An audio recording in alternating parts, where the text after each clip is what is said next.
Scott Reese right here with Scott Plowman, man, on the Plowzone video show on OTEL Music Videos. And who we got today, man? We have a great artist out of Cleveland, Tennessee, Gary Matheny.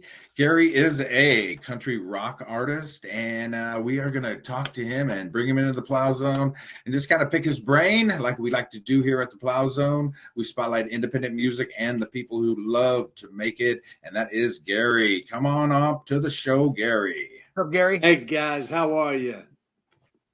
How you doing, my friend? Oh man, I'm doing great. It's a great Tuesday. We're getting a little bit of that fall weather and it feels good. But then again, it's like the Indian summer. You get up in the morning, it's cold. By 10 o'clock, it's cool. By 12 o'clock, it's getting warmer. But it just goes on and on. So yeah.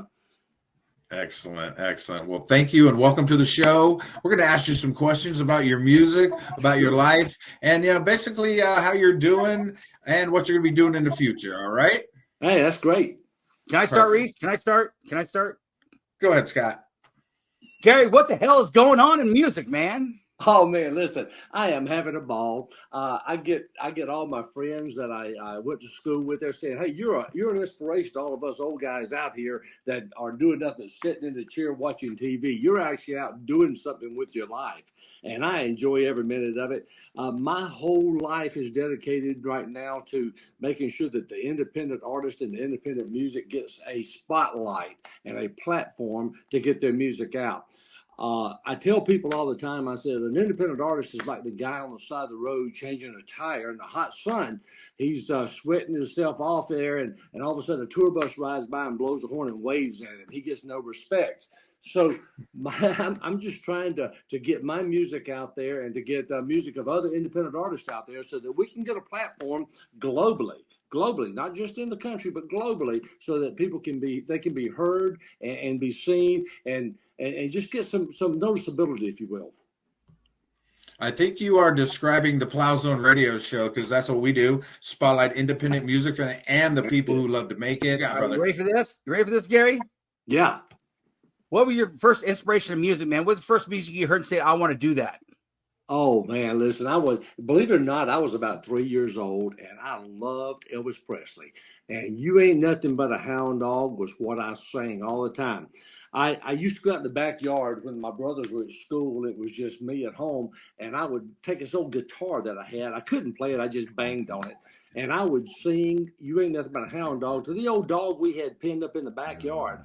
And the good thing about it was he never gave me any grief. He just listened, and I thought I had a great audience. And one Saturday morning, my dad went for do some errands, and he took me to the cleaners with him. And like I said, I was about 3 or 4 years old. And he told the man at the cleaners that he said, my son likes to sing. And he said, well, I'll give you a quarter if you'll sing something for me. And I was too shy and embarrassed to do it. And man, I could have been a professional musician at 3 years old. You ended up playing in a band, man. What was your first band, and how'd you come across that? Well, my best friend, Tommy Dean, I did not know how to play an instrument. I could sing, but I didn't know how to play an instrument. And so my best friend, Tommy Dean, I told him one day, I said, he was in a little band called the Belvederes in Macon, Georgia. And I told him, I said, I want to learn how to play guitar. So he taught me how to play the guitar, and we would go down to Mom and Dad's basement and set up microphones and amplifiers and guitars, and we just bang out the Beatles and the Dave Clark Five and all these guys back in the 60s. And so they would get me to come up on stage sometimes and do a song with them. Well, someone heard me and they said, hey, we know a band that's looking for a singer and a rhythm guitarist. And so I went to audition with them and I got accepted. I was about, 11, 12 years old. And we'd play little gigs around the community and things, birthday parties, bar mitzvahs, whatever we could get a gig playing. And then I met the lady that I married, and I found out that dating cost more than the little $25 or $30 I made every once in a while on the weekend. Those burgers and gas and movies was a lot more expensive. So I gave the music up and decided to raise a family. And then when I retired, I picked it back up, and here we are today. Very nice. All right, you're known for Cleveland, Tennessee. Really has deep roots of different types of music. Do you think that has influenced you till today? Well, a lot of my influence came from Macon, Georgia, where the Allman Brothers, the Stillwater, people like that. Believe it or not, I sold shoes to Otis Redding's wife when I was a teenager working for a little department store down in Macon, Georgia. But I drank beer with Greg Allman. I had a lot of friends that were in those type groups, the Boogie Chillin' and people like that. So we had a lot of influence in Macon as to the Southern rock scene. And I don't know if you guys know it or not, but we had a lot of musicians. Elton John and Boz Scaggs had considered one time moving to Macon. I think Boz Scaggs actually lived in Macon at one time when the Allman Brothers were in their heyday. So the country rock was a big influence there in Macon, Georgia, and that's where I got a lot of my influence from. I had friends that went on to play with Ronnie Hammond. Was the front guy for Atlanta Rhythm Section. I can remember Ronnie playing in a little band called the Celtics at Sock Hops on the weekends, and my band competed against their band in a battle of the bands one time.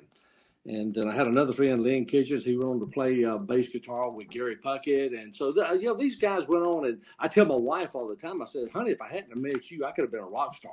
I mean, Did you ever know Barry Hobby? Barry Hobby? No, Barry Hobby, that name doesn't sound familiar. No, it was a friend of ours from the Plowzone from years ago. He was from Florida, Georgia area, man. He was a great guy, man, a great musician. And yeah, we talked about him and we interviewed him through the years, man. But Barry Hobby was a great guy. So anyways, what keeps you inspired, man? What keeps you inspired, Gary? I'm a writer. I love to write. I've got 2 books I've published, and I was a freelance writer for our newspaper here in Cleveland for about 6 years. I just love writing. And when I see something that I've written come to fruition, it just makes it that much better. I'll write something and I'll send it up to Nashville to my producer and I'll say, hey, what do you think about this? And he'll say, yeah, it sounds good. I like it. Let me work on it. He'll arrange it. And then he'll call in guys like Justin Weaver, Andy Hull, and those guys that's played with Clint Black, with Winona Judd, with the Dixie Chicks, and all those guys that are studio musicians out at Nashville. They come in and they'll take my melody and my lyrics and things, and then they'll put the sound to it, and then we'll create a hit. I say a hit, a record, song, and hopefully some of them will be a hit. One of them I just had was a pretty good hit, Thinking and Drinking, and it comes out, and it's just hearing the music come to fruition and knowing that, I wrote that. It was just an idea in my head, and then all of a sudden it's a song and it's out there on the radio stations being played and streamed.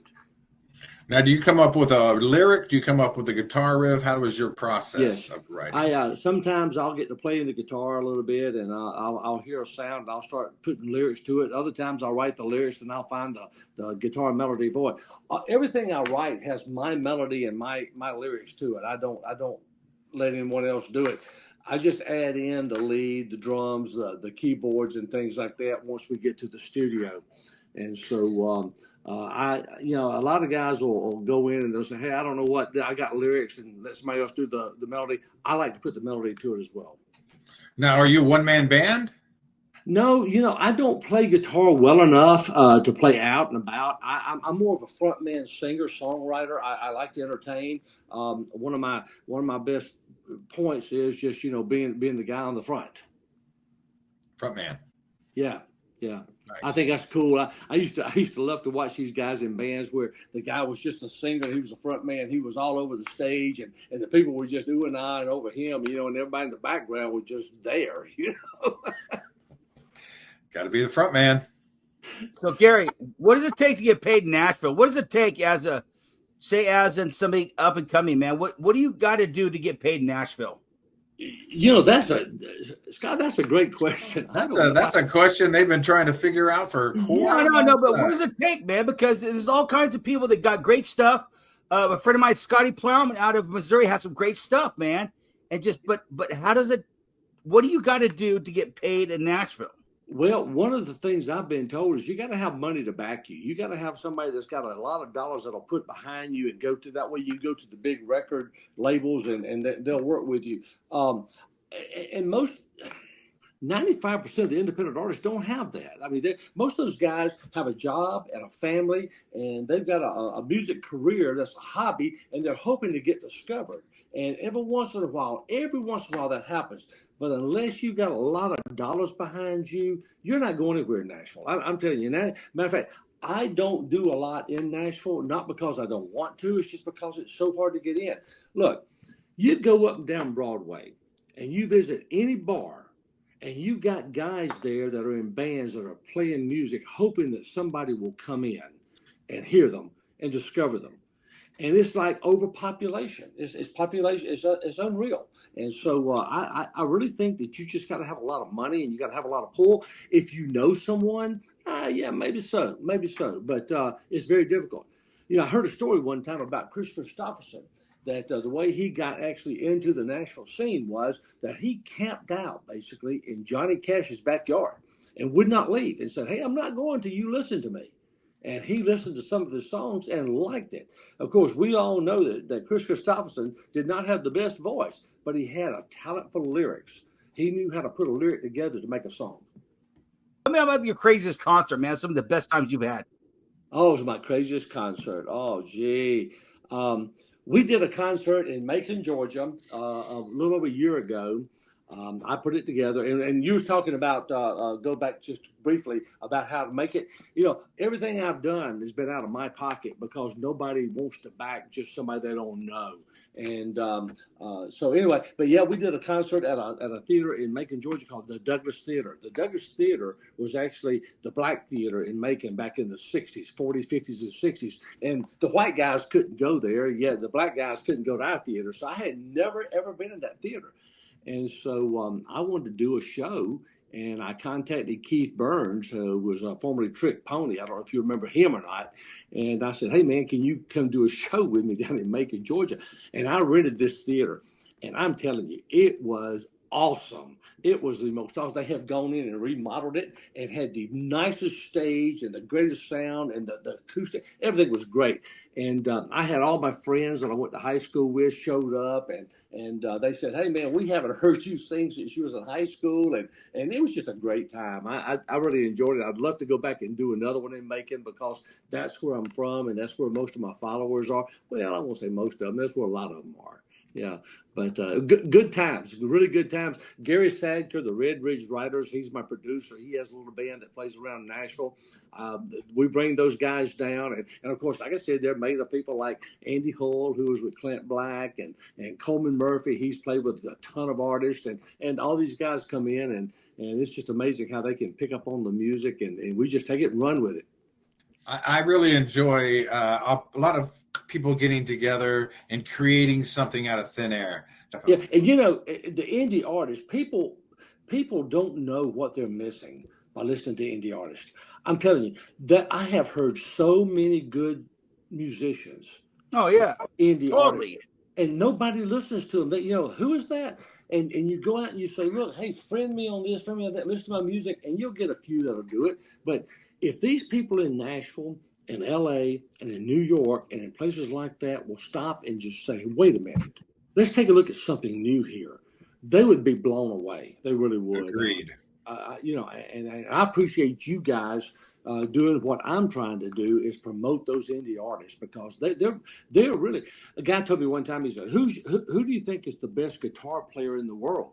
And I said, "Well, man, hey, my favorite is Carlos Santana. If I could be reincarnated, I want to come back as a Latin guitar player. I mean, this guy's great." Yes. And the guy said, "No, you've not heard the best guitar player in the world." I said, "What do you mean?" He said, "There's some kids on YouTube and Instagram that are 3, 4, and 5 years old that'll blow your socks off."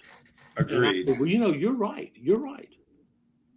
Oh, the best guitar player in the world. Some 27-year-old kid sitting in his basement somewhere. That's exactly it. And he's not. He don't know how to get anything started. He's just playing guitar. He's a great guitar. He puts himself on TikTok and either gets 1 million followers, and you know, it's such a different way to get famous or to get recognition nowadays than back in the 70s, 60s, 70s, and 80s. You toured your ass off, you put out a record, and now you put out a 30-second song on TikTok and you got a record deal. Oh yeah, and you're getting monetization, and you're getting money in there, and you're sitting in your mom and dad's basement just collecting dollars. Beautiful. Hey, technology, man. Yeah, right. It's a good and a bad thing. It's like a catch-22. So, Gary, what keeps you inspired, man? What keeps you going? Just the love of it. Just the love of it. Like I say, I'm an old guy. I don't expect to ever get a gig where I go out and get a big tour bus and tour the country for 6 or 8 weeks or 6 months. I don't expect that. I would love to do 6 or 7 good shows a year. But my big thing now is I want to see these young independent artists that are really good getting out there. And that's why I created my TV show, Indie Artist Showcase, that we're putting up on the Roku network this week. As a matter of fact, I spoke with OTEL Music Videos tonight, and they're hoping by Saturday to have it up there. And it's a program designed to give independent artists that platform, that visibility that they need, and also to get it out around the world. OTEL Videos has got, as you know, they've got a reach of 160 countries and 89 million active accounts. Well, if we can get it out there and get it around the globe, then these people are getting noticed. They may not get noticed right off, but they are. Our first episode, of course, like I say, has been filmed. It's been edited, and it will be thrown up on Roku. It's on my YouTube channel right now. Episode 2 will be edited next week and be up on the Roku hopefully within the next couple of weeks. And if I can find funding, then we will go after the first of the year and do 2 more episodes and bring on 4 more new indie artists to share their music. It's a show just for indie artists and original music, nothing else. If you don't have original music and you're not an indie artist, then we don't want you on the show because that's not what we're about. Wow. That's right. Reese, how many episodes we had on OTEL so far? So far, we've got 2 episodes filmed. One of them has been edited, and it'll be up on OTEL this weekend. The second one, I'll go out Monday back to Nashville. We'll edit it and have it ready to go. So in a couple of weeks, OTEL can throw that one up.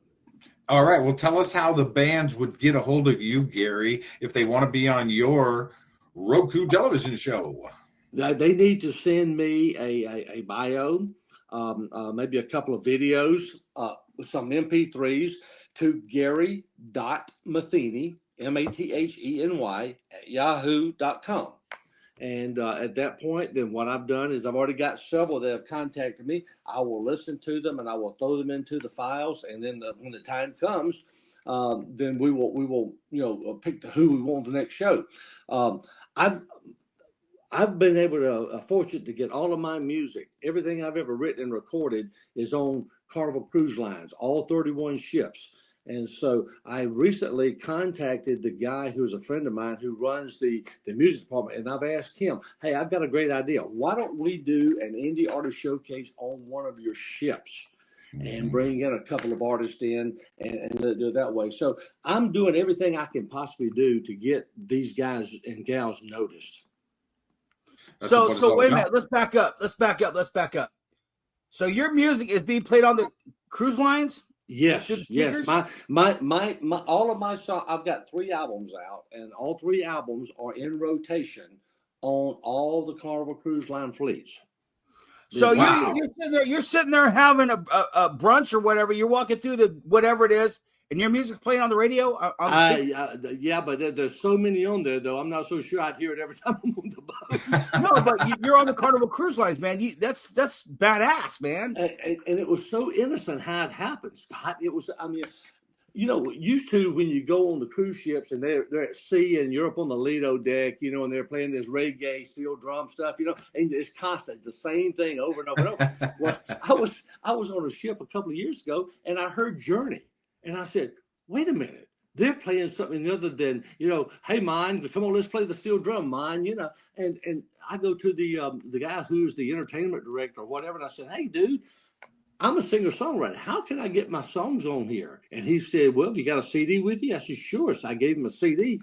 As I was walking off the ship to get off and to disembark, he hands me an envelope and says, hey, call this guy. He knows you're going to call him. And it was Dimitri. And so I called him and I said, hey, man, I got some songs. He said, send them to me. So I sent them all to him. And he said, here we go. So not only is my songs on the rotation for the Lido deck to be playing while people are lounging around, but as you're walking through the hallway going to eat or in the breakfast in the morning and all, you're liable to hear one of my songs come across the intercom playing in there too. Wow. So, hey, that's good shit. That's good shit. Man. I don't care what you say. I'm blessed. Right? That's awesome. Now, how does that work? You get royalties off of that, or what? You just gave the CD, or what? I mean, how's that work? Let me tell you, when I had a real job, I was a sales guy and a marketer, and I learned one thing out of that: there's no door you can't go through. And if you want to do something, you knock on the door. They'll either let you in or not, you know? And so every time I get an idea, I just act on it. And so that's right. Who else is going to do it? All they can say is yes or no, right? That's right. Don't know. So, you don't get an answer to a question you don't ask. Yeah. And so this people have to say yes. And so I said, dude, I'm saying it to you. You want to give some gratitude to anybody, say thank you to anybody, or a little shout out to anybody who's really affected you in your life? Oh, yeah, man. Dimitri Fontanelli over at Carnival Cruise Line, that was the best thing that could have happened in a long, long time. Gary Sadker at Red Ridge Entertainment, he's my producer. He's the one that gave me the opportunity to record my music in Nashville. My first album was recorded in Knoxville, and it did not have the Nashville sound. My last album is titled Drunk Birds Don't Fly. And that's right. And look, there's a great story. There's a great story I can tell you about how I got that name. But anyway, gosh, I don't know. My wife, she's my best fan. I mean, I can go somewhere, and I'm a humble guy. I don't go out and tell people, hey, I'm a musician. But she'll say, hey, my husband is an award-winning singer-songwriter. Y'all need to listen to his music. I mean, she's just right there on it. And I love her to death. And so I know I can always take her. She told me the other day, she says, well, when you go do this, I can't go with you. I said, honey, you're part of the production team. If you got a minute, how I got the Drunk Birds Don't Fly. Let's hear it. Yes. I drink coffee with some guys here in Cleveland, and we call ourselves the Romeo Club, which is retired old men eating out. Yeah.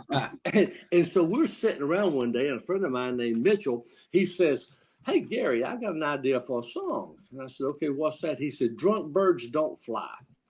And I thought, how in the heck am I going to write a song around that? Well, I did. I went back home and I sat down. It just bothered me till I started writing. And it talks about an old cowboy who's all alone, and, nothing good happens after midnight. There's a reason for a barbed wire fence, and drunk birds don't fly, And so when I got through recording it, I got to thinking about it, and I said, you know what? That'd be a great name for an album. So I named it Drunk Birds Don't Fly. I like it. All right, Gary, what message do you hope fans take away from your music, and what can we expect next from you? I hope they can take away the sincerity of what I do. I'm really engaged in what I do. My passion is music. I've loved music since I could walk, talk, wiggle, or giggle. And I've always wanted. I used to sit at home in the bedroom, turning up the stereo and singing with it because I loved it so much. I just never had the opportunity till now to do anything with it. And I just hope people will hear the passion and the love I have for it, and also the love I have for the independent artists. Like I said earlier, not to be repetitive, but I just want to see some of these guys actually get out and make it, because they struggle as hard as anybody out there. They just do not get the noticeability that other people get. And it's all because, as I said, the money. It's the dollars. They don't have the dollars unless you can find somebody to back them. And then, of course, unless you've got a name, then nobody's going to listen to you. That is true. So what is next for Gary Matheny?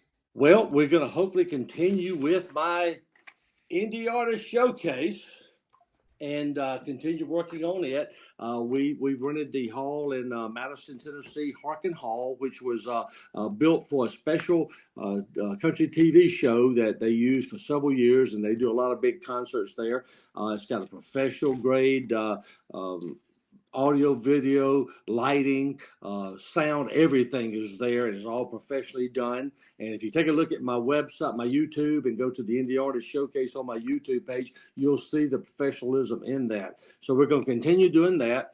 My hopes is within the next 12 months that I'll cut my fourth album, which is Whiskey and Sunsets, and get it out and I've got some really good songs on ready to go for it. And hopefully pull in some concerts, do 3 or 4, 5 concerts in the next year on stage. I love performing and singing to people, and just there again, it's a lot of it's logistics and money. It's GaryMatheny.music. That's Instagram. All right, GaryMatheny.music. All right, Scott Plowman. What's up, Gary? We want to thank you for coming on the Plowzone radio show, man. We've been doing this for a long time. We spotlight independent music, and people love to make the music, man. And man, just keep on plowing and keep on rocking on, man. That's all we can say. Hey, that's not. Thank you very much, man. This is on OTEL Music Videos right here on ROKU TV, man. And you know what? You just got plowed. I love it. Hey, listen, I appreciate you guys. I appreciate what you're doing. And I'd love to come back on again at some time and update you on the Indie Artist Showcase, because I'm looking for that to go really big. I've contacted a couple of TV stations and things, hoping that they might pick it up. And we'll see how it goes. Hey, listen, I'm optimistic. I'm very optimistic. We'll just keep plowing, and we'll just keep plowing.